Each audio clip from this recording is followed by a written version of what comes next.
The heavyweight division has the least amount of talent in the UFC, yet it still gets the most amount of headlines recently due to the current status of the UFC heavyweight title picture. Jon Jones versus Tom Aspinall is the one fight that we all want to see in 2025, but none of us are sure if it's going to happen. Today, we're going to be doing a deep dive into the current status of the UFC heavyweight title, and we're going to talk about what's next for Jones, Aspinall, and the heavyweight title. So stick around to hear my thoughts.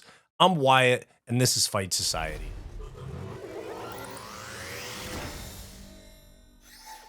Before we get into the video, please make sure to like, subscribe, drop a comment down below, all that good YouTube stuff. It really helps me out a lot. If you want to support the channel further and you want access to bonus content, become a channel member in the link down below this video or by hitting the join button on our channel homepage. Thank you very much. Back to the video. The heavyweight title has always been the premier belt in combat sports, boxing, MMA, wrestling, all of that. We've seen some massive stars hold the UFC heavyweight title, such as Brock Lesnar, such as Jon Jones, such as Tom Aspinall at this point too. We have so many big stars that have been heavyweight champs, but the division as a whole is very weak, and that's why it leaves so much focus on the top of the division, especially when there's this much drama. To quickly recap how we got to where we are today, where we're trying to get Jon Jones versus Tom Aspinall, many of you guys are already aware of this, but here's how we got here. First off, Jon Jones, the best light heavyweight ever and possibly the best fighter of all time, vacated his light heavyweight title following a 2020 win, a very controversial win,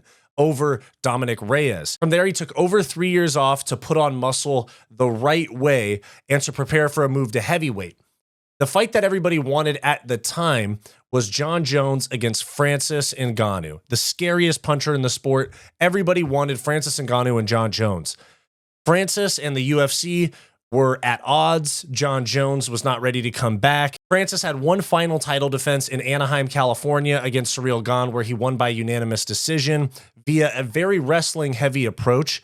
And then from there, he actually ended up vacating the heavyweight title, leaving the company, signing with the PFL, and that is where Jon Jones at UFC 285 finally made his return to the sport at heavyweight, where he beat Ciryl Gane. Literally no resistance coming back in Jon's direction. Ciryl Gane kicked him with a low blow, a little bit of a timeout at the very beginning of the fight, and then a takedown for Jones that led to a guillotine finishing the fight. From there, Jon Jones was supposed to be fighting arguably the best heavyweight of all time in Stipe Miocic at UFC 295 later that year, 2023, against Stipe Miocic in Madison Square Garden. Roughly 2 weeks or 10 days before the fight, Jon Jones tears his pec, has to pull out of the fight. So Jon Jones was training last night, got injured, he was wrestling, and he tore the tendon that connects your pec to the bone, off the bone.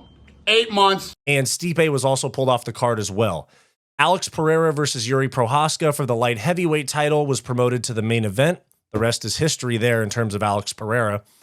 Tom Aspinall came in on short notice to fight the scheduled backup fighter, Sergey Pavlovich, in a co-main event for the interim heavyweight title. Tom Aspinall won that fight, and this sparked the fans' demand that Tom Aspinall fight Jon Jones instead of Jon Jones fighting Stipe Miocic. In that time, Jon Jones still waiting to come back from his injury, rehab, all of that. Tom Aspinall did not want to wait around. So at UFC 304 in Manchester, England, in the co-main event, he defeated Curtis Blaydes in an interim title defense, which we almost never see. From there, roughly 4 months later, Jon Jones actually completed that scheduled fight with Stipe Miocic at UFC 309 at Madison Square Garden, again, like the original scheduled one, but a year later, dominated Stipe, and now here we are, Jon Jones, Tom Aspinall, defending heavyweight champion against defending interim champion. We don't know what's going to happen. Jones could retire. Jones could fight somebody else for all we know, like Alex Pereira. But UFC 304, a title defense, an interim title defense for Tom Aspinall, really sealed the deal as to who should be Jon Jones's next opponent, not Alex Pereira. Even though Alex Pereira is my favorite fighter, and I'd love to see him versus Tom or Jon. We have to get this fight.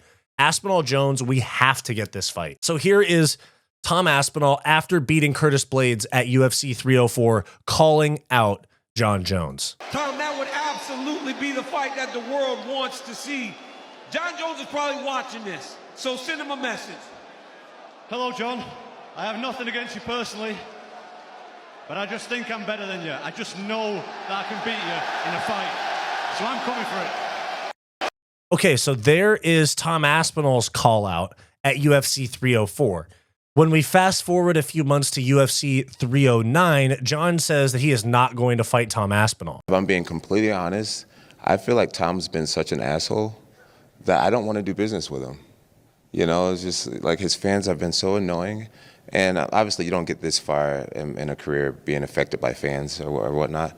But he's just an asshole, you know, with his... you know, he's 30, so he's from this influencer generation where you hop online and the t-shirt sales and all that.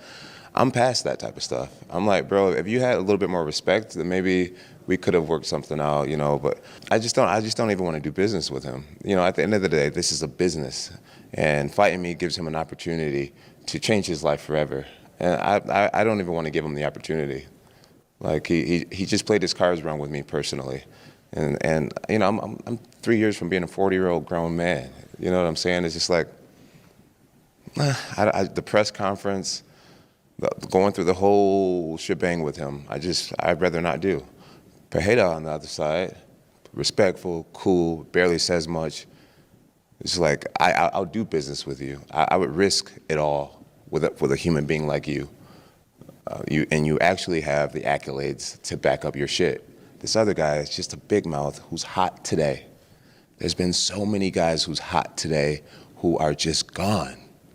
You know, Sergey was in the same position not too long ago. Now he's starting to fall off already. I've just been around this sport too long to give a big mouth who's hot today the opportunity. So there is Jon Jones saying very clearly that he's not going to fight Tom Aspinall. I've made videos about this before, specifically about this answer. I think that he wants the easier fight. It's just interesting because for Pereira, he wants just the fight. He's down to fight Pereira. But with Aspinall, he wants all this money. And so there's this debate in my head where I think, okay, part of this is Jon just kind of jonesing for more money. No pun intended, jonesing for more money. And the other part of it is that he actually doesn't want to fight Tom Aspinall. I can't really decide what it is, but deep down, I think this fight's going to happen, and so does Dana White. This was Dana White in Tampa after the Buckley-Covington fight, saying that 100% certainty Jones versus Aspinall will happen. Since this is the last time we'll speak to you probably for the remaining of the year, Jones versus Aspinall, is that sort of the big priority, and you think that's the biggest fight the promotion can put on in 2025? 100%. And I think it's probably the biggest fight in heavyweight history, and it's a massive fight in the history of the company too. It's a big fight. Yeah, we know Tom Aspinall's down. Jones is kind of like on the fence, or at least that's what he said publicly. But right. Have you talked? It's weird. How confident? What's weird about that? Let me tell you what's weird about that. So usually, those guys say that shit behind the scenes and not publicly. Jon says that shit publicly, but not behind the scenes. Jon is a very unique individual to deal with. From day one, I've been confident that Jon Jones would do that fight, right? I mean, even before the fight. I said if he won, there's no way Jon doesn't do this fight. Jon Jones isn't afraid to fight anybody, and that's a fact. And the only time that anything remotely weird has ever happened with Jon Jones was the time that his fucking camp did the weird Chael Sonnen thing. We can't fight Chael Sonnen on short notice. Other than that, and that wasn't him, it was his team, and he listened to his team for whatever reason. But that's like the goofiest fucking move in the history of the UFC. But other than that, Jon Jones behind the scene is not a guy that turns down fights. Would you guarantee 100% we see that fight? Yeah, I'll say 100%. Thank you. Hondo P, we're getting that fight, okay? Tom Aspinall's pumped. He's like, okay, we got to double down. No more, hello, Jon. Hello, Jon. I just know that I could beat you in a fight. I have nothing against you. No, we now have bully Aspinall. This is perfect. We have bully Tom Aspinall. The UFC has probably given him some sort of information that he thinks this fight's going to happen, and he's just trying to build it up. That's what I think. I personally don't think that any of this bully any of these bullying tactics from Aspinall are actually to get the fight. I think Aspinall knows he's got this fight. If Dana's saying 100%, I think they have this fight agreed upon because Jon Jones has said he's in negotiations, blah, blah, blah, whatever. I think this fight is already booked and they're just not going to announce it. We'll see. But this is, I think, Aspinall trying to promote a fight that he knows is booked already. Is ducking you. Yes. Was that I Tom? do. I think I said, yeah, he is. He definitely is. I think that there's just an easier path for him, and I understand it. I do understand it completely. I understand that there's bigger fights out there for him with way less risk and way more money. I understand it, but in all honesty, do I think he's ducking me? Absolutely. I do have to ask you about these reports of you being an asshole. Are they true? Sometimes, yeah. And then this is actually the very first confrontation they had. And this is where we see how Jon Jones has been avoiding this fight for a long time. And the way that he won't do a face-off, the way that he won't say he'll fight Tom. He's only publicly said that he's not going to fight Tom.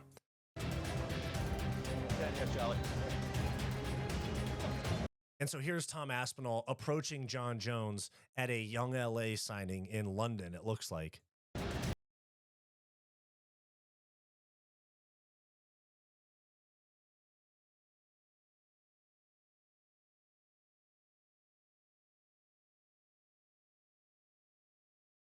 Wait, just saying hello. Just saying hello. What's going on, man? How are you? I'm all good, man. And then you have, this edit's funny, but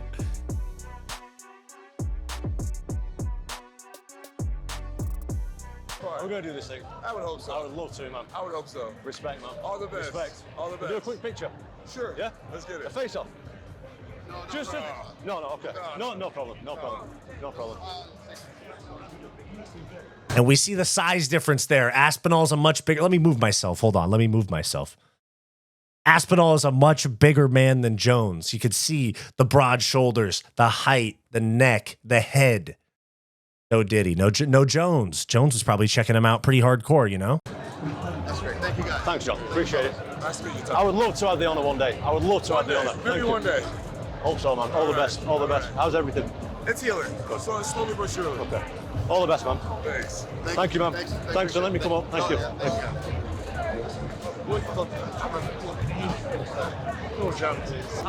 Yeah, it was good, mate. All peaceful. I want to fight him, but I don't want to fight in an event. I want to have a UFC fight with him. So I just asked if he'll give me the opportunity one day. He said he's healing up good, so we'll see. We'll see what he does. Now, that was 9 months ago. Tom Aspinall is much more of a shit talker these days. Here he is saying who the most overrated heavyweight is. Overrated. Jon Jones. And then here's him on Piers Morgan calling Jon a steroid cheat. I love this. Jon, let me first start by saying Jon is absolutely elite, and I completely agree with the notion that he's one of the best fighters ever. Is he the greatest? Potentially, but the way that I look at it is he has failed a couple of drug tests. To me, that rules you out of being the best of all time. Really? For me personally, yeah, I think. Does it make him a cheat? Yeah, of course it does. Yeah. If you're on steroids or whatever, I don't think he was on steroids, but he was on PEDs, performance enhancing drugs. If you're on PEDs and your opponent isn't, that's absolutely cheating in my book. Unless you're both allowed to do it. You've never taken anything like absolutely that? Not. You never would? When I retire, I will. Yeah, absolutely, to keep my body healthy and your body stops. I like the honesty out of that, saying that. Saying that he'll take it when he's done fighting. I mean, that's the same with me. I'll take that shit when my T drops, But here's also him humble Tom saying on the same interview that a win over Jon Jones does not make him the best ever. This is just Tom's mentality versus Jones's mentality. I'm actually siding with Tom's mentality. I think he has the right mindset to beat Jones. I agree with a lot of what Jon says. When you put the resumes next to each other, his resume is far superior to mine. The risk-reward for the both of us. His risk is, he has everything. So on the skill differentials, where would you say he has the edge and where do you have the edge? He's amazing at everything. Are you better than him at any one discipline? No, but I'm way younger and way more athletic and way bigger. I possess a power that he's never seen before or even come close to. But like I said, I completely agree with everything that he says in terms of resume, but it's not about Jon's resume. It's about who's the best in the world right now, and I think it's me. Which would make you the greatest of all time. No, it wouldn't. It wouldn't. Well, if you beat the GOAT. No, it wouldn't. It would Aren't you the new GOAT? No, it'd make me the best heavyweight right now. And that's all I want. Ah, such a Chad, bro. Such a Chad. The very final piece of this puzzle is the Ciryl Gane-Volkov split decision that happened at UFC 310, where Ciryl Gane very clearly lost to Alexander Volkov, in my opinion. He ended up getting a split decision win, and that fight plays in very heavily to see what happens after Jones versus Aspinall, or what happens if Jones versus Aspinall does not happen. So first off, if the fight takes place, if Jones versus Aspinall happens, what happens if the fight happens? 1, they fight, obviously. 2, I say Ciryl Gane and Volkov do a trilogy fight to decide who fights the winner of Aspinall-Jones. That'd be a #1 contender fight. If Tom wins, he just continues on building his star, having that amazing stripe of beating the best of all time in many people's eyes. And he just moves on. He's a young guy, going to be the best heavyweight of all time, regardless of if he beats Jones. I think he still ends up becoming the best heavyweight of all time. And if Jon wins, he's going to retire on the spot or pursue a Pereira fight. And maybe I would even be willing to overlook the drug test failures in who I decide my GOAT is. Because currently my best, like my GOATs is 1 GSP, 2 Mighty Mouse, 3 Jones. I knocked Jones down for those failed drug tests. If he was to beat Aspinall and then not fail a drug test or that fight, I think I could actually like overlook the drug failures and have him as my #1. What if the fight doesn't happen? If the fight doesn't happen, Jones either retires or fights Pereira, almost the same as if the two options is if he does fight Aspinall, it'll just be after the Aspinall fight. If the fight doesn't happen, Jones, I assume, won't fight again. I really doubt that they do Pereira Jones over Aspinall Jones. So if this fight doesn't happen, I think Jon Jones is effectively retired. That also means that we're probably going to see Aspinall Pereira for the undisputed heavyweight title, or we're going to see Aspinall against Ciryl Gane. Because of the timelines, the only way that I think they would do Volkov versus Gane trilogy is if Jones and Aspinall happens, so that they could put people on the same timelines. But if Jones versus Aspinall doesn't happen, I mean, Tom Aspinall's already been out since July. We're already coming up on 6 months since his last fight. So if Jones isn't going to happen, I think they do him and Ciryl Gane or him and Pereira like March, like very quickly. I think we're going to find out very, very soon, like within the next month, if Jones and Aspinall ever happens. And you can kind of like take some context clues. Like they've already announced January and February pay-per-views. March in Vegas. If that gets announced and it's not Aspinall Jones, we probably won't see Aspinall Jones. I think the latest that they would do Aspinall Jones is International Fight Week 2025, which is like late June, early July. But personally,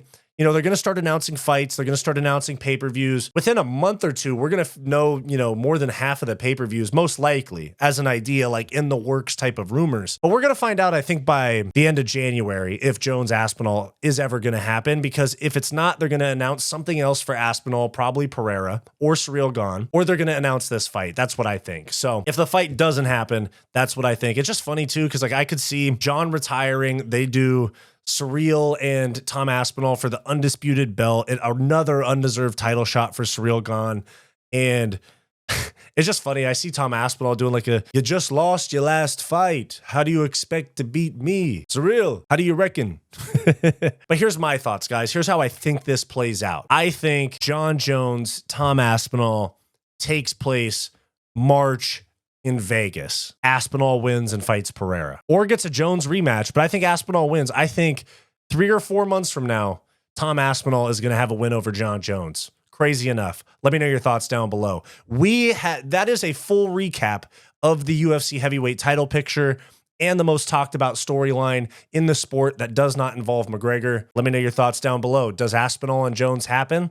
And if so, who wins? Thanks for watching this video. Please make sure to like, subscribe, all that YouTube stuff. It really helps me out a lot. If you want access to bonus content, become a channel member today by clicking the join button on our channel homepage or the link down below this video. If you're interested in some non-MMA content from me, go check out my podcast, What's Up Bro, with Wyatt and Bo, in the link down below. Go watch this suggested video, and I'll see you next time.